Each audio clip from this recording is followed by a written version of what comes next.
Hi everyone, and welcome to StudioJake. I, of course, am your host, Jacob Airy. Thank you so much for joining me today for a second video. Be sure to like this video, share it out, leave me a comment, and also subscribe. I'm trying to reach 1,000 subscriptions, and so every little gentle tap or smash of that subscribe button really helps me out. I greatly appreciate it. All right, so some of you are going, Jacob, what's the deal?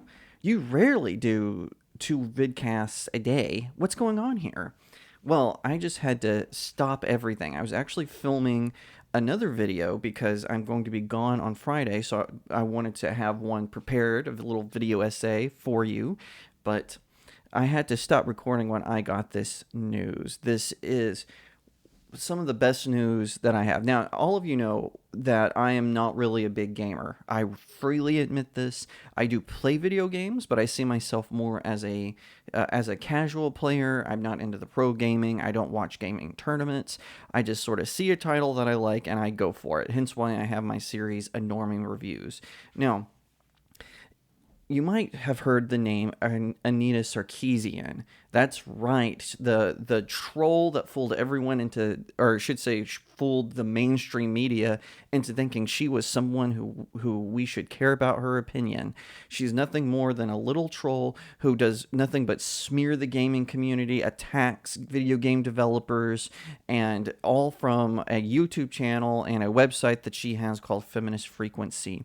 This woman has done more to damage the video game community, the video game industry, than any little, teenager yelling obscenities into his microphone. From her laborious video essays that she does to stealing other people's gaming recordings for her own videos. And she became very prominent during the whole Gamergate debacle, which is, that was when people found out that gaming journalists were having, shall we say, inappropriate relationships with video game developers, so they would give good reviews to bad games because of the nature of their relationship. And when the gamers found out about this, they kind of rallied together, but then they made it all about but then the media, and particularly gaming journalism, turned against the gamers and started smearing them with all kind of Istanphobe, nonsense. It really went crazy and nuts, and Anita Sarkeesian, being the grifter troll that she is, she hopped on board. She wasn't even a gamer. She's probably never actually ever loaded a game herself, but she jumped on that grift train and she grifted it, and a bunch of sycophants gave her money, and that's how we got the Feminist Frequency. And like I said, she would go so far, because she wasn't actually a gamer. When she would have to get footage of games for her videos. She would steal from smaller video gamers' live streams I should say she was accused of, but it's my opinion that that footage does look like she had stolen it. And then she would make up these very dumb, elaborate stuff, very Grace Randolph to the nth degree type interpretations on plot lines and themes in video games and stuff. But now, Feminist Frequency, I'm happy to report, is being shut down. Sarkeesian is finally going to shut that rag down. The channel, I'm guessing, is going away. And gamers everywhere can rejoice. So this is from Clownfish TV, which, in full disclosure, I do write for them. This is not my article, however. This is from Jake James Lugo. If you've been following gaming news for more than a decade, chances are you've heard about Feminist Frequency. It was a series that was created by feminist media critic, not a real feminist, but whatever, Anita Sarkeesian, which observed and criticized various forms of entertainment through a feminist lens. The content she published attempted to address topics of gender, representation, and debate, everything related to media. Anita's work grew in popularity with the release of the series Tropes vs. Women in Video Games on YouTube. And that's the one where she would smear gamers, attack video game developers, and whatnot, which caused a divide among gamers, media personalities, and everyone interested in video games. But now, after 15 years of publishing content online, trash online, Feminist Frequency is coming to an end. A post on the Feminist Frequency website has a letter from Sarkeesian announcing the shutdown of the group. All operations there will cease come to the start of the new year, with most of the content they produced being archived online for everyone to view. Blech. As far as donations made to the group by people, they will be canceling new donations and not accepting any more as of August 1st, 2023. That's right, she billed this as a nonprofit. This brings everything they were doing to a full stop. During an interview for a feature with Polygon, Anita Sarkeesian announced that she was ending Feminist Frequency. Her reasoning for bringing it to an end was the overwhelming stress and workload to produce the content. Oh my gosh, she has to go to a job. Among other personal reasons, she ultimately led to her decision. I'm ending Feminist Frequency because I'm extremely burnt out. I can't vacation that off. I can't offload that anymore. Sure. The interview talks about it, blah, blah, blah.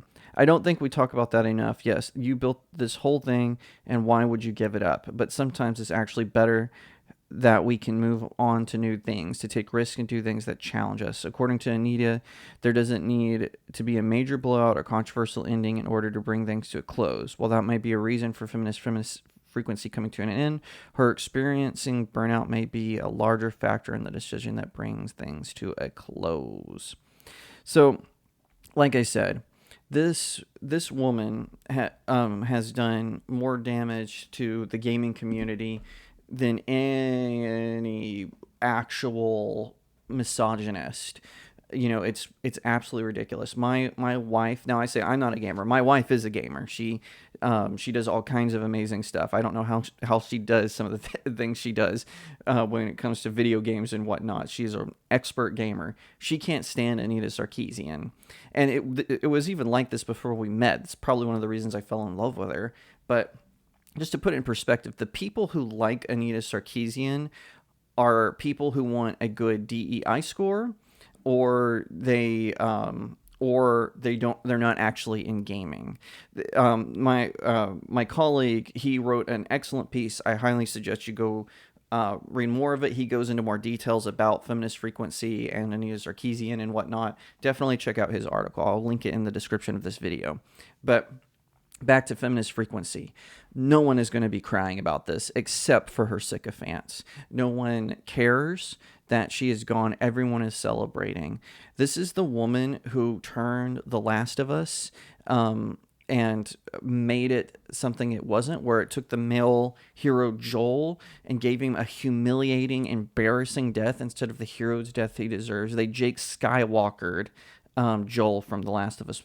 And it's an embarrassment, and that Neil Druckmann, who designed the game, or one of the designers of the game, I should say, that he even let her into his building. It's, I'm glad it's over. I'm glad it's done. Now, Anita keeps saying that she's burnt out and that's why this is shutting down. I don't think she's going to go away. She's clearly an egotist, so she's going to be doing so many of these exclusive interviews up until it closes. I guarantee you she's going to do several. Anyone who will have her on, she'll go who she doesn't see as someone hostile. Like, she won't come on to StudioJake because I've got some really tough, hard questions for her. So she won't come on to, and if she doesn't want to, she shouldn't have to, obviously.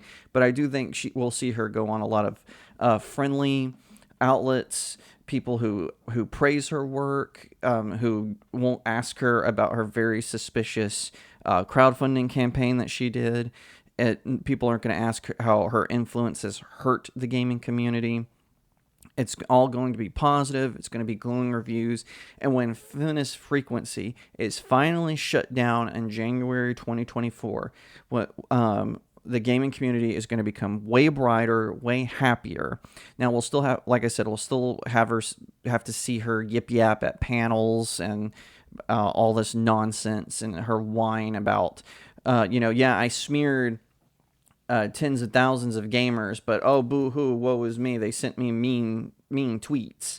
We're still going to have to hear about that. And so I don't think she's going to go away, but I do think this is a sign that the tide is turning, that these politically correct, bad actors are slowly reading the handwriting on the wall. No one wants them around. No one likes them. And I hope, beyond hope, that maybe Anita sees the light and she turns herself around. But I don't think that's going to happen. And I'll just say it again, just to put further emphasis on it.